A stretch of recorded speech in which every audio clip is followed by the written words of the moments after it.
લક્ષ્ય ન્યૂઝ, એક નજર, એક લક્ષ્ય. તીર્થક્ષેત્ર ચાંદોદ ખાતે ગાયે આધેડને શિંગડે ભેરવતા ગંભીર રીતે ઇજાગ્રસ્ત થયા.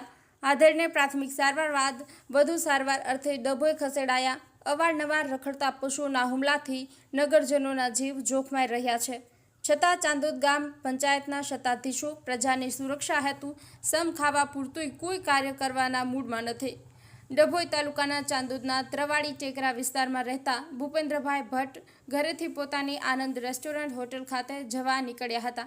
ત્યારે એકાએક ગાયે તેમને શિંગડે ભેરવી ફંગોળી દીધા હતા અને પગથી શરીર પર ઢૂર માર માર્યો હતો.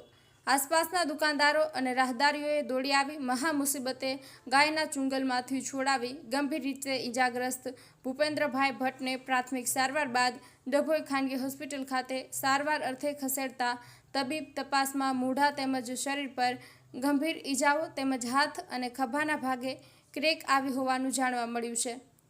ચાંદોદ નગરમાં રખડતા પશુઓનો ત્રાસ દિવસે ને દિવસે વધી રહ્યો છે. વારંવાર લોકો ઇજાગ્રસ્ત થતા રહ્યા છે, પરંતુ જાણે કોઈનું મૃત્યુ નિપજે તેની રાહ જોઈને ગ્રામ પંચાયતના સત્તાધીશો હાથ પર હાથ ધરી બેસી રહ્યા હોય તેવું લાગી રહ્યું છે.